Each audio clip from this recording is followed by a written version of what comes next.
Hello. So, the other day I watched the Backrooms and I think I noticed something that I've not really seen anyone else speak about.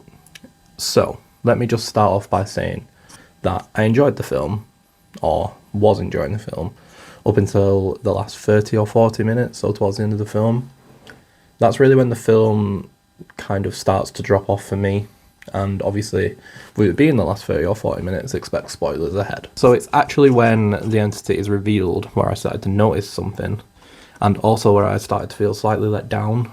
So it left me wondering a few things, which maybe someone in the comments would be able to kind of clarify for me.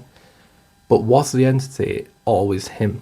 Was it always that whacked out pirate, like even in the beginning when the scientists were getting murked off? Or did it only take that form when Clark entered the back rooms, and before that it was something else entirely? Speaking of the scientists, I hated the ending. For me, it should have been left ambiguous, kind of like the opening. You know, when the found footage kind of fades off and it's actually a TV reflection that you see, and you see a bunch of people in hazmat suits. That was brilliant.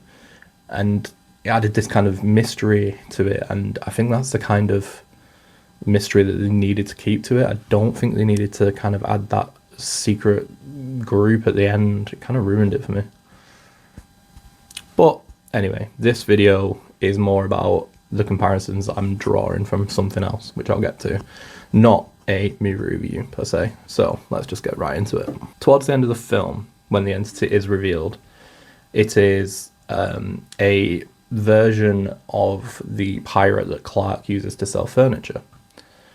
It picks Clark up and takes a chunk out of his right hand side torso, and that instantly made me think of a painting that I saw years ago, and it's been stuck in my head ever since I've seen it.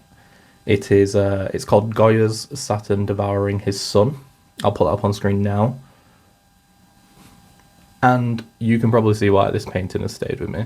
So comparing this scene where the pirate picks up Clark, takes a chunk out of him, compare that to Saturn devouring his son.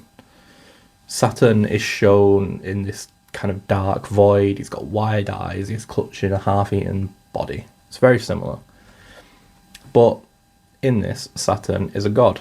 He is terrified by his own children, thinking they were going to overthrow him, and he literally eats them to stop that from happening.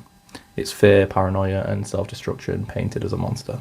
Both images are about something powerful destroying something that it fears. In Goya's painting, Saturn devours his own child to stop time, to stop change.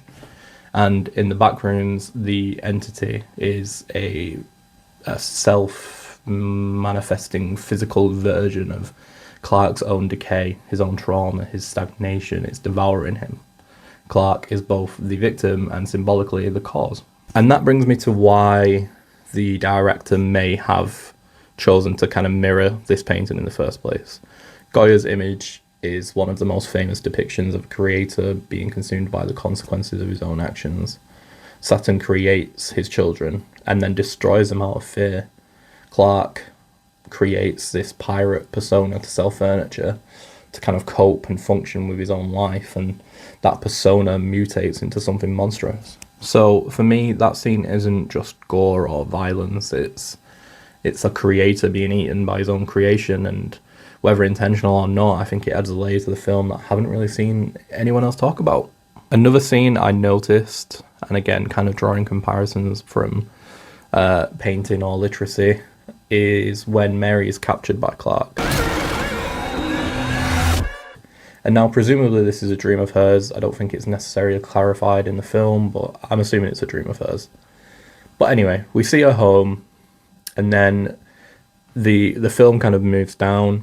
And as we keep going down, that version of her home becomes more destroyed. And as we keep going down, the room gets further and further away from its original self. Structure breaks, colours drain, the layout completely changes. And by the final layer, it barely resembles a home at all. And this instantly made me think of Dante's Inferno and the Nine Circles of Hell. In Dante's story, every descent takes you further from the familiar world and deeper into something more distorted, something more stripped back. Each circle loses shape, logic, and humanity. You're not just travelling downward, you're at a sense travelling inward, peeling away levels of illusion until you reach the last circle, in which humanity is completely stripped away. And this is like the actual characters that we see in the Backrooms. They've been misremembered, reduced, or hollowed out into something that is barely recognisable. And the Backroom mirrors that perfectly with that kind of descent that you see on film. The first layer still resembles that place that she once lived in. The next is kind of like a fading recollection. I mean, think back to your childhood home. Can you remember it properly? Can you remember it vividly? And then the one after that is the outline of that memory, and by the time you reach the bottom, you're not really looking at your home anymore. You're looking, in this case, as what the Backrooms has reduced it to. So Mary's character is a therapist, someone who spends her life helping other people confront their trauma, but she doesn't really face her own. It kind of touches on that in the film with her kind of abusive mother. So for me, the descents through the layers of her home can read as a director showing her parts of herself that she's been avoiding. Each layer feels like a step deeper into her own personal hell, a place where her memories and her identity and everything she's tried to keep controlled are stripped away, one piece at a time. Trying to figure out. I've been there every night since I found the place, and I still barely scratched the surface. All right, just take it slow.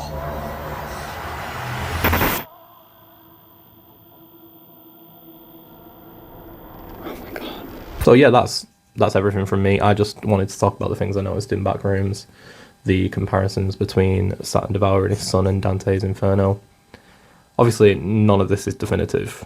It'd be absolutely sick one day if Kane Parsons sees this and maybe could tell if there's any of that was intentional or if I'm just chatting shit. But yeah, let me know if you think I'm spot on or way off the mark, and if you caught anything that other people aren't talking about. And if you enjoyed this breakdown, please like, subscribe, and peace.